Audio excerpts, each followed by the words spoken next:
Pepatah Belanda mengatakan, "Hoogmoed komt voor die val."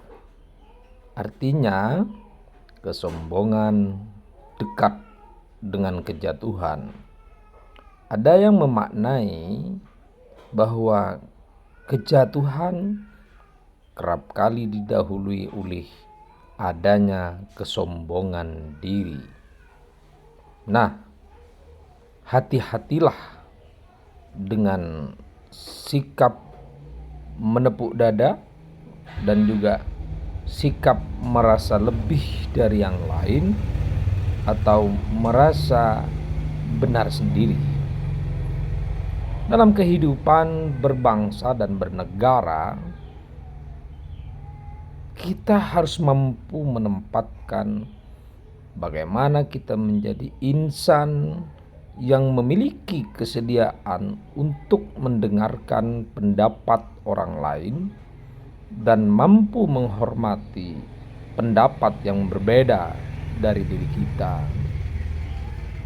Jika kita mengambil pilihan bahwa kita lebih dari yang lain atau bahkan mendekati yang namanya rasa ujub, kesombongan, maka sesungguhnya mengintailah satu peristiwa yang akan menjerembabkan diri dalam kejatuhan seseorang.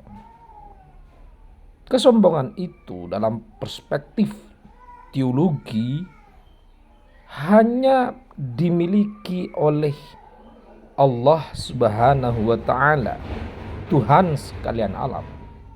Karenanya, kalau kesombongan sudah merasuki yang namanya makhluk manusia, maka pada dasarnya yang akan murka bukanlah makhluk, bukanlah sesama makhluk, bukanlah manusia lain, melainkan Tuhan Sang Pencipta yang akan marah dan bahkan geram dengan sifat yang dimiliki oleh kita. Karenanya, mari bersama-sama menghindari rasa ujub, rasa berlebih dari yang lain, bahkan kesombongan yang kerap kali menjerembabkan seseorang dalam kenistaan. Percaya dan yakinlah, di dunia ini setiap kali orang yang kemudian menepuk dada alias menyombongkan diri karena faktor jabatan apapun yang merasa begitu prestis dan kemudian merendahkan orang lain, maka sesungguhnya hakikatnya ia merendahkan dirinya sendiri.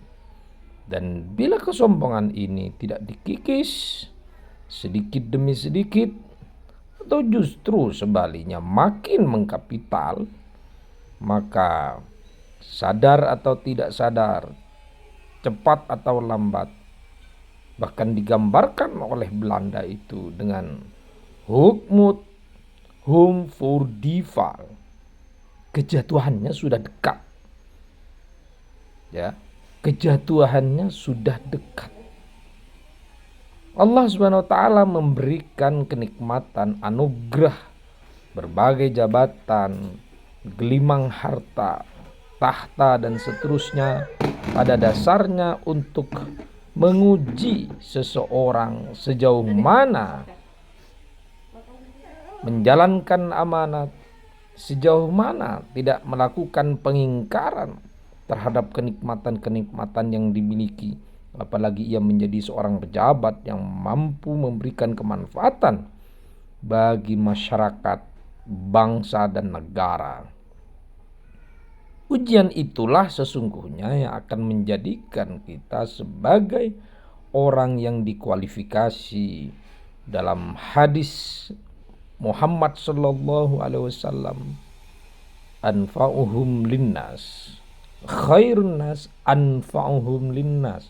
Sebaik-baik manusia adalah yang memberikan kemanfaatan bagi orang lain, yang keberadaannya memberikan rasa positif bagi lingkungan, yang keberadaannya itu betul-betul memenuhi eksistensialisme, keberadaannya diakui, keberadaannya dipercaya, dan padanya melekat trust. Sahabat,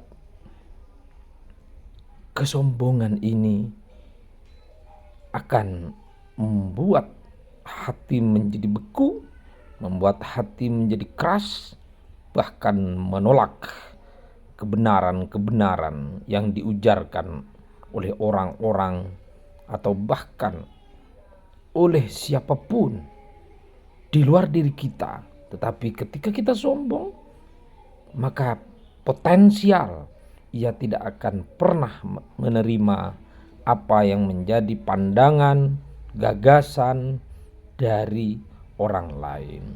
Dan ia hanya menuhankan pendapatnya sendiri, hanya menuhankan gagasannya sendiri, dan lama-lama ia akan bertuhan kepada apa yang ia percaya dan yakini selama ini. Hati-hati, mari jaga diri untuk tidak menyerembabkan diri dalam kenistaan yang begitu menyakitkan.